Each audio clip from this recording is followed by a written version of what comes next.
फरवरी 12, 2019 तमिलनाडु के पोलाची टाउन के एक रास्ते पर एक लड़की किसी का इंतजार कर रही थी। वो यहाँ वहाँ देख रही थी, कभी अपनी घड़ी में देखती तो कभी अपने फोन को चेक करती। वो फाइनली वो जिसका इंतजार कर रही थी वो वहाँ आ गया। एक गाड़ी उसके सामने आकर रुकी। गाड़ी में दो आदमी थे जिन्हें वो जानती थी। उनमें से एक लड़के ने उसे गाड़ी के अंदर बैठने को कहा। उस लड़की की गट फीलिंग उसे कह रही थी कि उससे ये ऑफर रिजेक्ट कर देना चाहिए, पर वो इन दोनों को जानती थी, इन दोनों से बात कर चुकी थी। She could trust them, right? वो लड़की थोड़ा हेजिटेशन के साथ गाड़ी में तो बैठ गई थी, लेकिन that was the worst decision of her life. लोग हमेशा कहते हैं ना कि जैसा दिखता है वैसा एक्चुअली में होता नहीं है, और जो होता है वो हमें दिखता नहीं है। तो हमारा आज का केस भी इसी चीज के अराउंड रिवॉल्व करता है, एक ऐसे क्राइम के अराउंड जिसकी जब इन्वेस्टिगेशन शुरू हुई तो जो कुछ सबके सामने आया उसने तमिलनाडु में एक रेवोल्यूशन शुरू कर दिया था अबाउट क्राइम अगेंस्ट वुमेन। आज का case it revolves around of not 10, not 20, but hundreds of women. This is the case of Ring in Pollachi.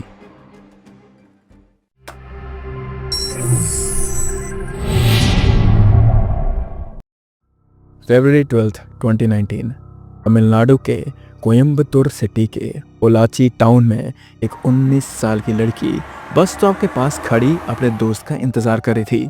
For the sake of her privacy, we'll call her प्रिया। प्रिया कभी अपनी घड़ी देखती तो कभी अपना phone check करती, उसी अगर उसके दोस्त ने उसे कोई टेक्स्ट किया है या नहीं।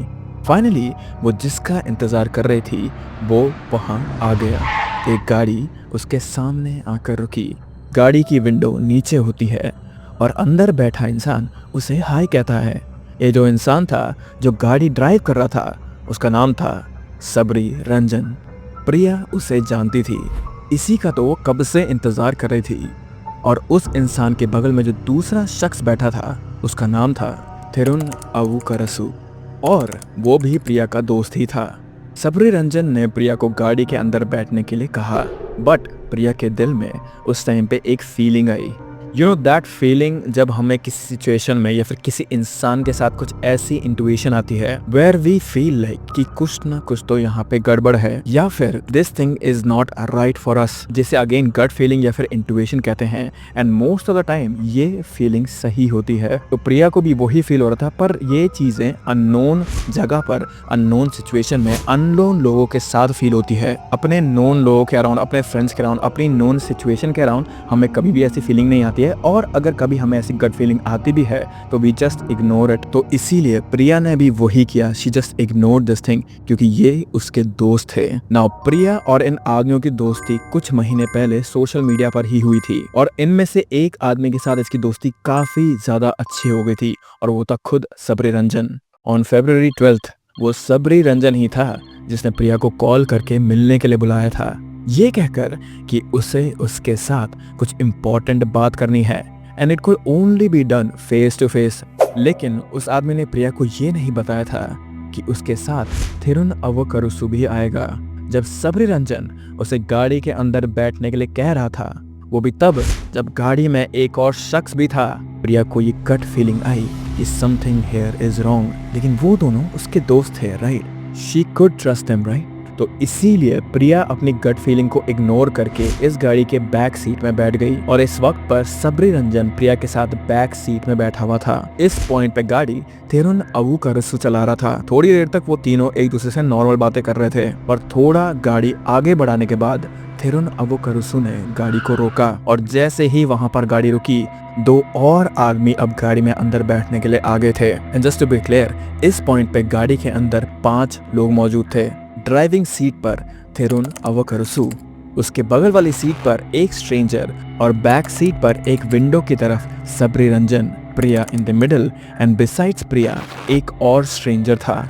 And at that point Priya को ये चीज समझ आ गई थी कि मेरी जो गट फीलिंग थी वो सही थी, उसे गाड़ी के अंदर बैठना ही नहीं चाहिए था, but it was too late. ये जो 2 आदमी थे उनके नाम थे सतीश एंड वसंत कुमार। जैसे ही वो 2 आदमी गाड़ी के अंदर बैठे गाड़ी वापस चलने लगी, प्रिया पैनिक कर रही थी उस टाइम पर। शी वाज स्क्रीमिंग, लेकिन वो अकेली थी और जिनसे उसे फाइट करना था वो थे 4 लोग, 4 ऐसे लोग जो पहले से ही प्लान करके आए थे कि वो प्रिया के साथ क्या करने वाले हैं।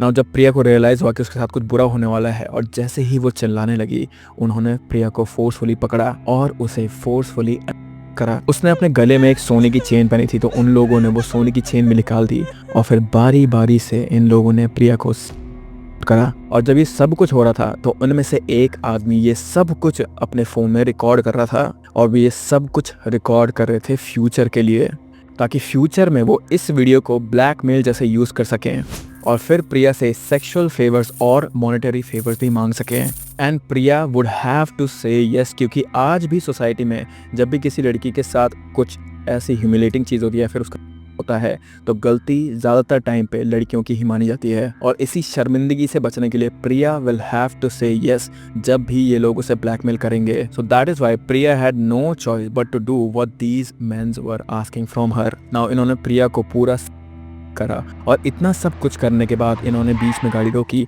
और प्रिया को गाड़ी से बाहर फेंक दिया और फिर वहां से चले गए। And at that point Priya was devastated. वो बीच रास्ते पे गिरी पड़ी थी और उसे समझ नहीं आ रहा था कि वो वहां पे क्या करे। वो अपने घर वालों को ये सब कुछ कैसे बताएगी। She was just 19 at that time, so she had no other choice but to stay silent. अगले 12 दिनों तक उन आदमियों ने जितनी बार प्रिया को बुलाया वो उतनी बार उनके पास गई, until one day she just couldn't take it. So एक दिन थक हार के उसने ये सब कुछ अपने बड़े भाई के सामने कन्फेस कर दिया, थिंकिंग और होपिंग कि मेरा बड़ा भाई मेरी सिचुएशन को समझ जाएगा। उसने अपने बड़े भाई को इस के बारे में बताया, उस वीडियो के बारे में बताया और वो हो रही थी ये भी बताया। एंड थैंकफुली प्रिया के बड़े भाई ने उसे डिस्गस्ट आंखों से नहीं देखा। He tried to help her and उसने वही करा जो इस सिचुएशन में हर बड़े भाई को करना चाहिए। ही ट्रैक्ड ऑल 4 ऑफ देम। उसने सबरी रंजन और थेरुन अवकरुसु का पता लगाया, उन्हें बहुत पीटा और उनका फ़ोन छीन लिया था उसने, ताकि वो अपनी बहन की वीडियो को उनके फ़ोन से डिलीट कर सके। पर जब प्रिया के भाई ने सबरी रंजन के फ़ोन की गैलरी चेक की तो he could not believe his eyes. Sabari Ranjan के फ़ोन में सिर्फ प्रिया की ही नहीं बल्कि और 3 लड़कियों की ऐसी ही वीडियोस थी जिनमें it could be clearly seen that they were being sexually. Priya के भाई को एक बात तो पता लग गई थी कि this was something way bigger and way more sinister than what he thought. Priya एक रिंग का शिकार बन गई थी। 24 फरवरी को प्रिया का भाई पुलिस के पास गया और सबरी रंजन और उन 3 आदमियों के अगेंस्ट सेक्सुअल और रॉबरी का केस फाइल कर दिया था उसने।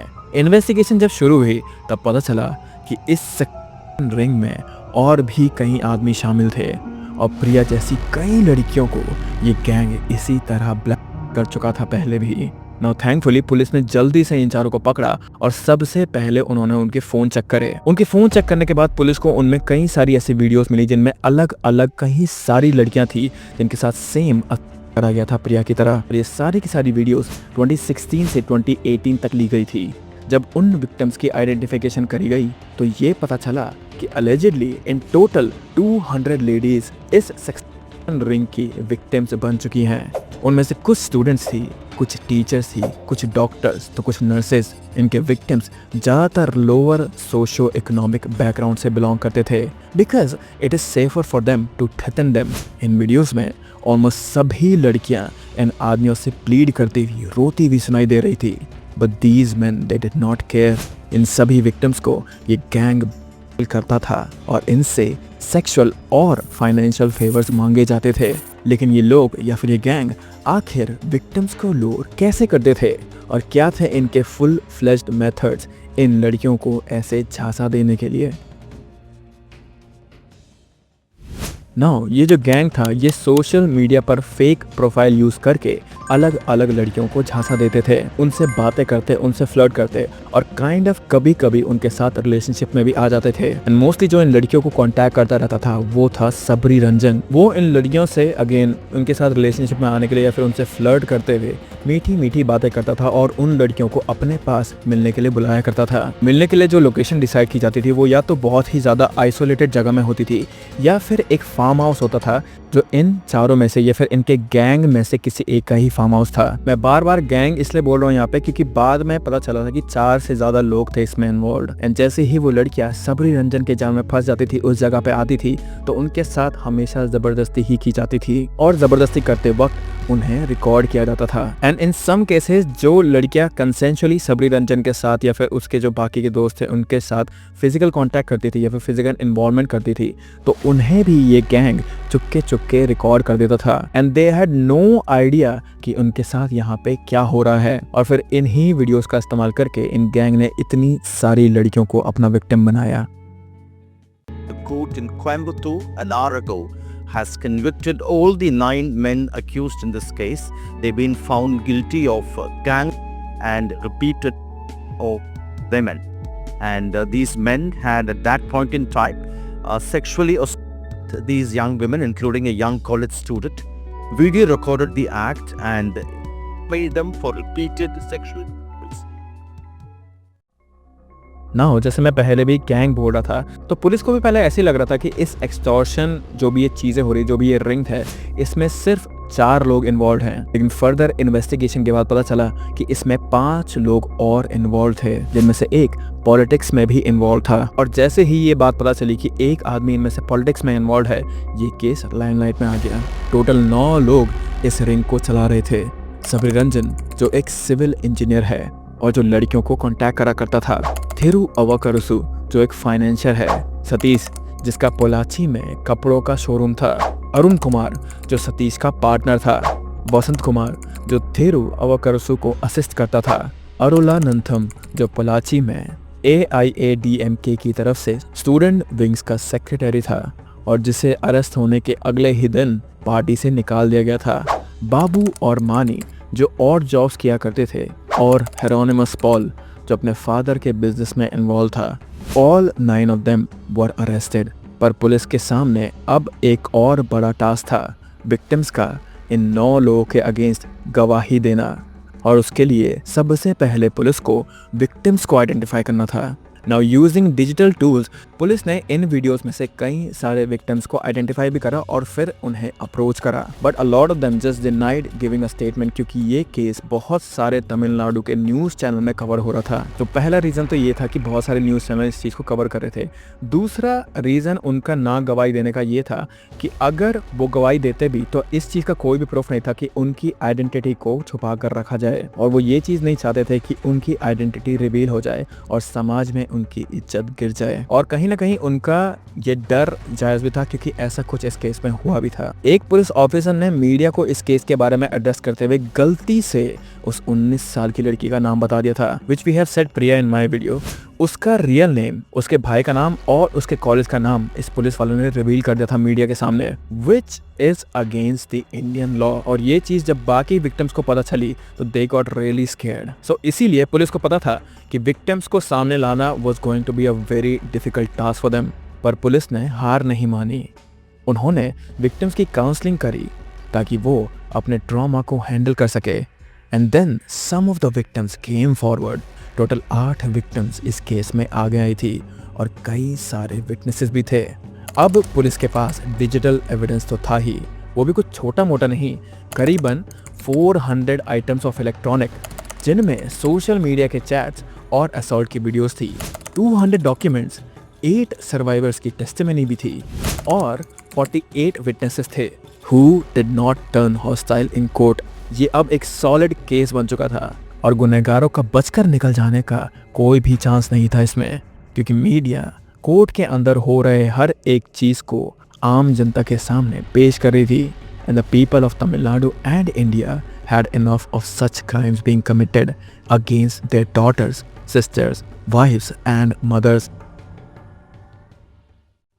नाउ जब मैंने शुरुआत में तुम्हें इस केस की पहली डेट बताई थी, ये जब हुआ था, तो तुम्हें लग रहा होगा कि ये केस बहुत ज़्यादा साल तक चला था, विच इज़ ट्रू। प्रिसाइजली ये केस 6 साल तक चला था, लेकिन इतनी लंबी तपस्या के बाद सारे विक्टिम्स को फाइनली सजा मिल गई थी। फाइनली May 13, 2025 के दिन सारे 9 अक्यूज्ड को लाइफ इम्प्रिजनमेंट की सजा सुनाई गई। In the end all I would like to say is कि जब तक हमारी सोसाइटी में विक्टिम ब्लेमिंग बंद नहीं होगी कि उस लड़की के कपड़े छोटे होंगे, उसे उन लड़कों के पास जाना ही नहीं चाहिए था, या फिर she was asking for it. जब तक हम इस सोच के ऊपर नहीं आ जाएंगे, तब तक ऐसे क्राइम्स के जो विक्टिम हैं वो कभी इतनी हिम्मत जुटा ही नहीं पाएंगे कि वो उनके या के अगेंस्ट केस फाइल कर सके। Now I do think that we are slowly getting there, but we still have a very long way to go. But इसी के साथ ये केस अभी यहीं पे समाप्त होता है। And I hope that you guys are happy, I hope that you guys are healthy. Please be very close to your loved ones, guys, and I will see you very, very soon. Bye bye.